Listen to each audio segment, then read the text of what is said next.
엘리자베트 드 벨지크.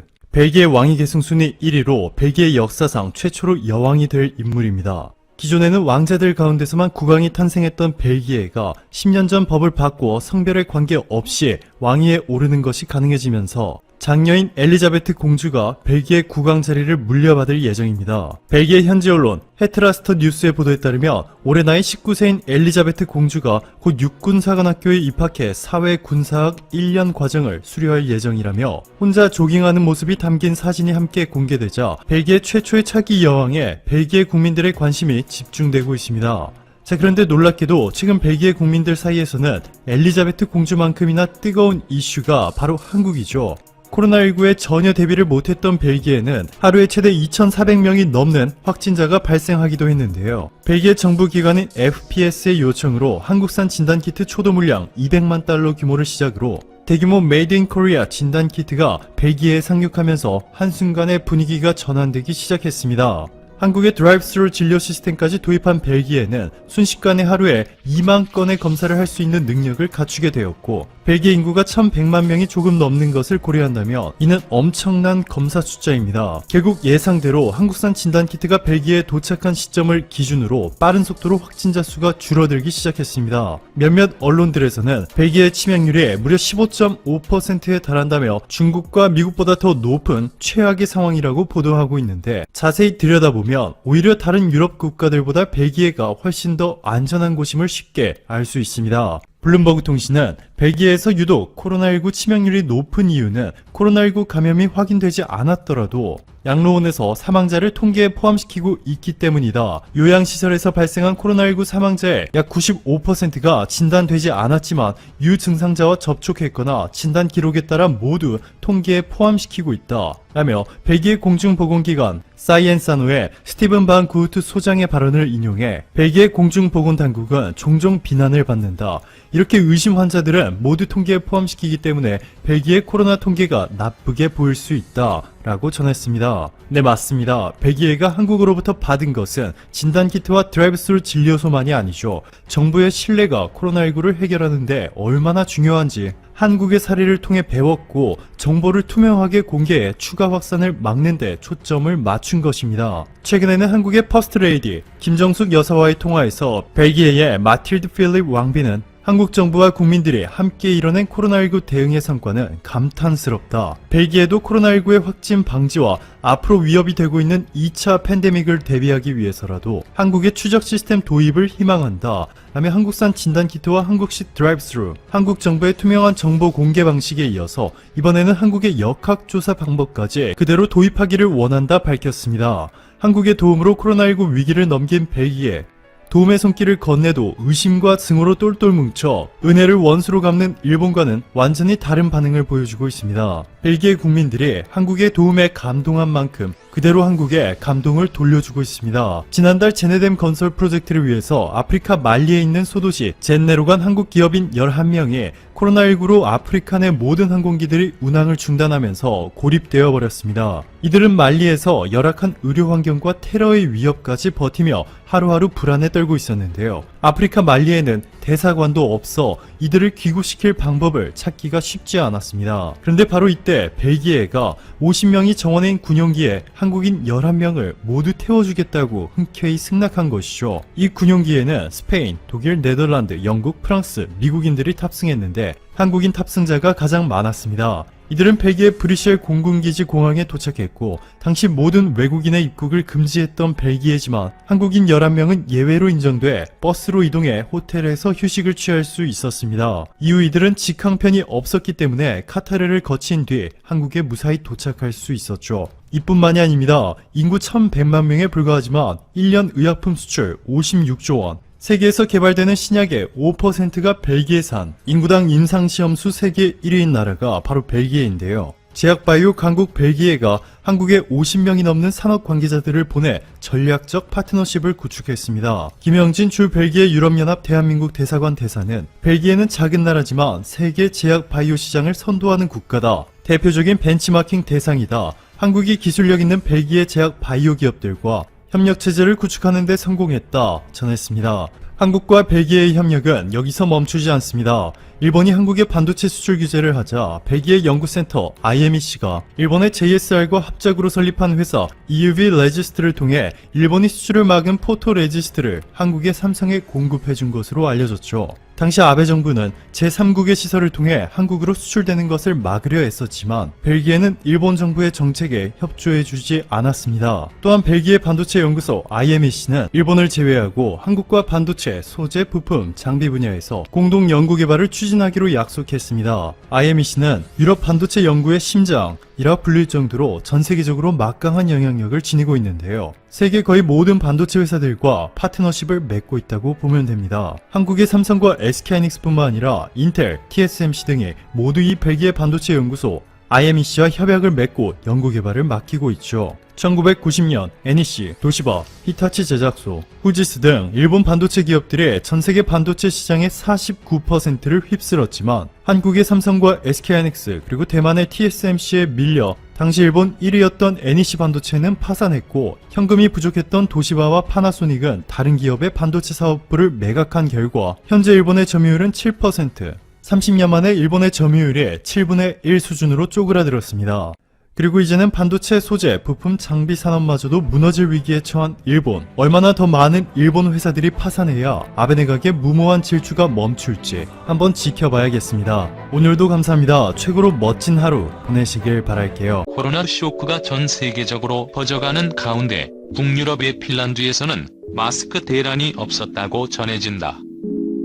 굳이 분류하자면 강소국 계열일 이 나라에는 마스크 대란이 없었다고 보도하며 뉴욕타임스는 흥미로운 분석을 했다. 철저한 사전 준비였다. 마스크 구입을 위한 길고 긴 줄이 오랫동안 계속된 나라, 정부의 행정력을 총동원하다시피 해도 기본 수급이 어려웠던 나라, 마스크 보급난 때문에 대통령이 국민께 송구하다고 사과했던 나라. 마스크가 어느 날 공적 물품이 된 뒤 국가보급 경제에 대한 우려만 잔뜩 키웠던 한국과는 많이 다르다. 핀란드에서 마스크 대란이 없었던 것은 위기 시에 대비해 기본 필수 물품을 제대로 준비해왔기 때문이라는 게 뉴욕타임스 보도의 요지다. 핀란드식으로 프레퍼 정신이다. 의료 물자, 석유, 곡물, 농업기자재, 탄약 재료 같은 것들이 국가 차원에서 사전에 충분히 준비돼 왔다. AI 빅데이터 로봇 기술이 선보인 멋진 신세계를 좇으며 4차 산업혁명의 물결을 조금이라도 먼저 타려고 달리는 국면에서 부딪힌 위기가 이번 코로나 쇼크다. 누구도 제대로 예상 못했다. 하지만 충격은 너무도 크다. 흔히 예상 못한 위기를 블랙스완이라고 해왔지만 이럴 정도일 줄을 몰랐을 것이다. 자동화된 생산시설, 편리하고 안전했던 항공과 교통, 전문화, 세분화된 무수한 첨단 공장으로 말 그대로 하이테크 시대에 대한 신기원을 열기 시작하던 국면이었다. 하이테크 찬가가 넘쳤고 하이테크는 인류의 미래라고 믿어 의심치 않았다. 인재와 자본이 몰렸고 국가적 재원 역량이 집중됐다. 그런데 원시적 바이러스 한 방에 뒤흔들리고 있다. 자칫 무너질 위기다. 바이러스와 전쟁이라는 말이 예사로 나온다.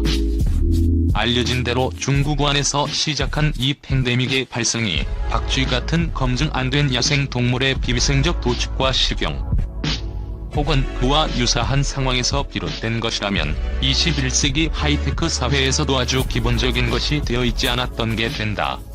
이런 기본적 자세와 역량, 습성을 로테크라고 해두자. 하이테크와 대조되는 개념으로 중국만 해도 하이테크 세계로 거침없이 달렸지만 그럼으로써 미국과 이른바 기술 경쟁 벌였지만 로테크는 다지지 못했던 것이다. 아슬아한 하이테크 기술을 선도하며 중국과의 기술 전쟁에 썰이되어왔던 미국도 로테크에서는 부실했다는 비평을 면하기 어렵게 됐다. 국가 차원에서 준비해온 마스크를 전국 병원에 공급한 핀란드를 돋보이게 한 것이 로테크다. 위기의 대비 품목은 방역과 기본 의료품, 식량, 생활 에너지 같은 것이었다. 고난도의 하이테크 제품이나 그런 기술이 아니었다. 위기에 대비한 정신과 기법은 기본에 충실하기라고 해도 무방하겠다. 핀란드가 당초 전제한 위기는 1차적으로 전쟁이었다. 1939년 11월 2차 세계대전 때 러시아의 침공을 받은 그들의 겨울전쟁에서 그들은 뼈저린 경험을 했다고 한다. 더 거슬러 올라가면 중세 때부터 이웃 스웨덴으로부터 반복되는 침공과 지배를 받았으니 그들은 역사에서 제대로 교훈을 받은 것 같다. 지정학적 조건도 핀란드인들에게 심리적 영향을 적지 않게 미쳤을 것이다. 이웃 스웨덴과 러시아는 북해와 접해 있어 나라 밖으로 통하는 길이 확실하다. 하지만 핀란드는 발틱 해로만 해상 물품이 오갈 수 있다. 미리미리 충분히 필수 생존 품목을 준비해둬야 하는 살아남는다. 이런 준비가 로테크다. 그들의 프레퍼 정신이라는 게 이런 것이다.